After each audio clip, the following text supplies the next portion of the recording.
DAPAM AR 623-3 is very specific that just because something is on your support form, it doesn't mean that it has to be on your evaluation. What do I mean by that? I mean, if you piss your rater off, they have the utmost control to just water it down. There are appeals process. Yes, they can work. But if you don't have no data, your appeal is going to go nowhere. Roger, sir!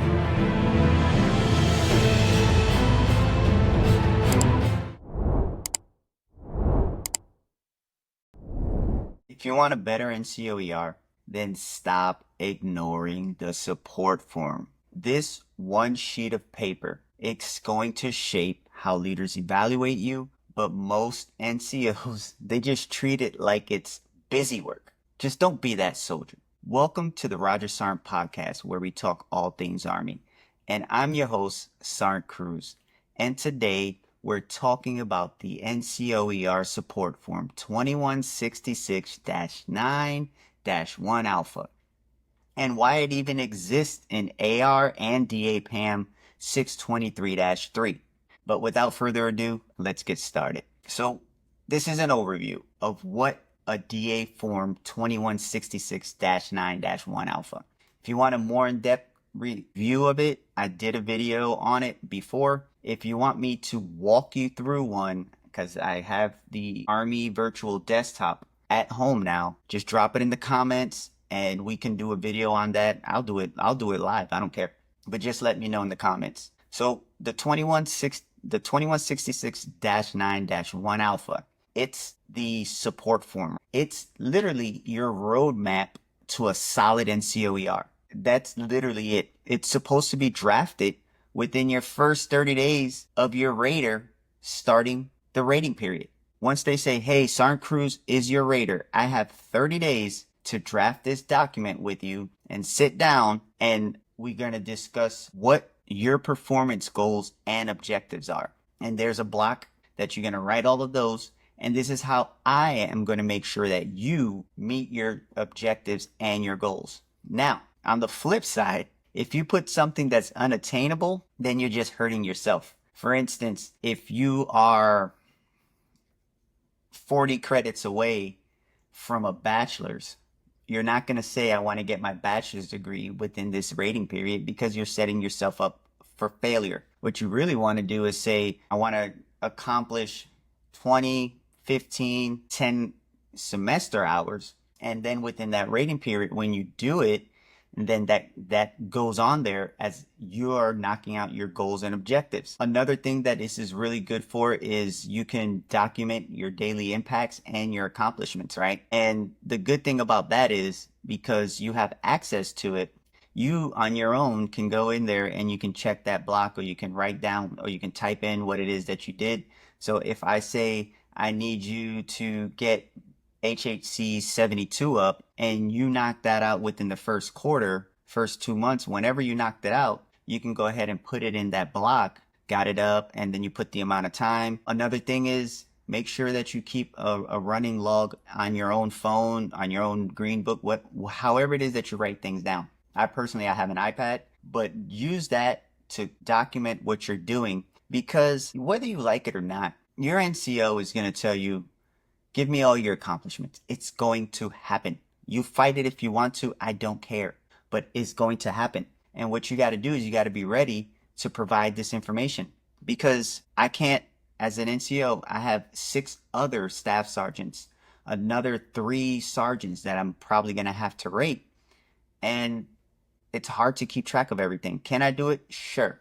But if you can help me, then you're helping yourself. Another thing that this form is good for, it's going to align, you're aligning yourself with your rater's expectations. Because when I, as the rater, I put this information on paper and we're discussing it, when we sit down and we do that initial counseling, the initial support form, we're discussing things that are measurable, what my expectations are of you as a leader, as a soldier, as a member of the organization, as a squad leader. I'm discussing all of this with you, and you and I are going to talk about how we can come together to make the organization better.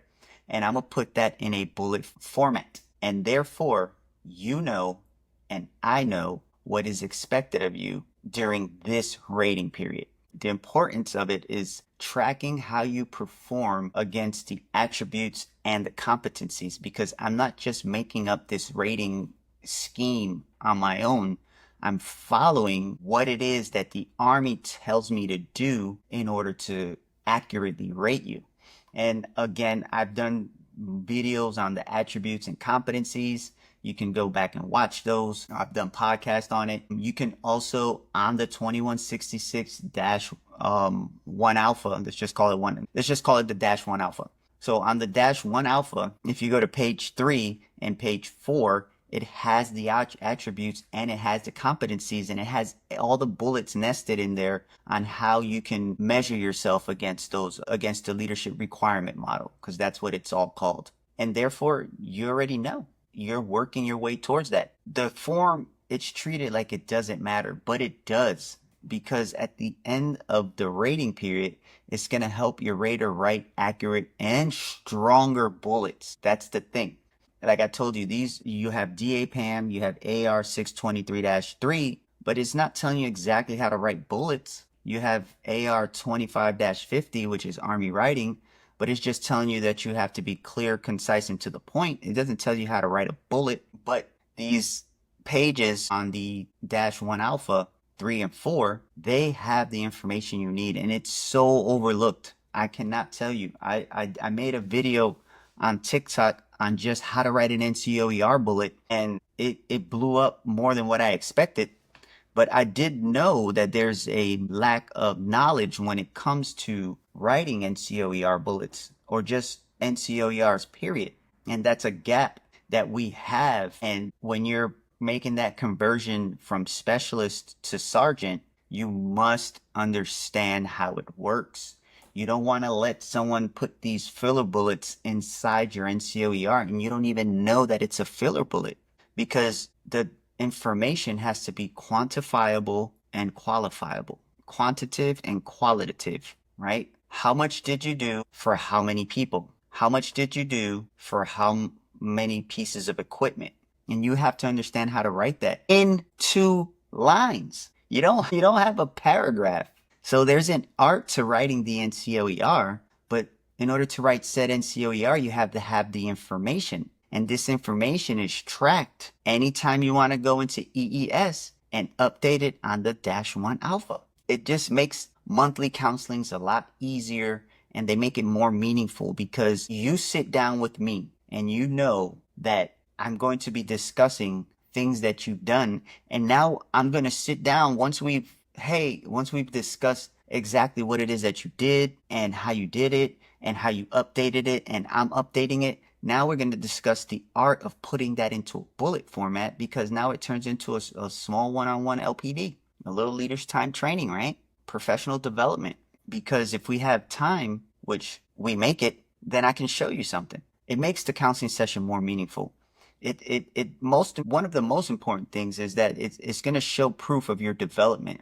It's going to show proof of your actions. I'm not just making things up. You're not just making things up. It's documented and it's there. And if I were you, as a junior NCO or senior NCO, whoever's listening to this, as a specialist moving over, even as a junior, 1, 2, or 3, if you're ahead of the curve and you're now looking at this stuff, I'm talking to you guys. This podcast is mainly for junior troops to learn. Yeah, if you are tracking everything, what I would suggest is every time you make a change and you guys both discuss, just run a copy, keep it with you in your I Love Me book for the rating period. Because the DAPAM AR 623-3 is very specific, that just because something is on your support form, it doesn't mean that it has to be on your evaluation. What do I mean by that? I mean, if you piss your rater off, they have the utmost control to just water it down. There are appeals process. Yes, they can work.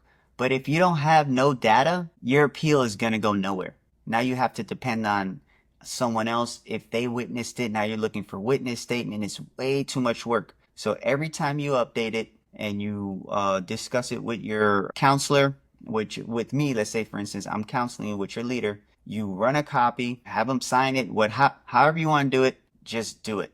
I'm telling you, it'll pay in the future. And then it gives you control over your own evaluation process, because now you have something to visit every single month. Because a lot of times what you're going to do is you're going to wait 4 or 5 months, 6 months, 7 months, and you never know. I might get pulled out and put into another position. I might get swapped out for someone else. I may be in a E8 slot and I'm an E7, and an E8 comes in and I got to go. Now you have a change of rater situation in which now if you didn't use the support form, now you're struggling because you got to go and fabricate all this information, try and remember everything. It just doesn't work. Okay. And this is just what I have to say to you. Just make sure you use the form. Now let's talk about what happens to the NCOs that skip the form, because you may use the form and that's good, but I'm talking about, I would put my hand on fire and say 8 to 9 out of 10 leaders do not use this form.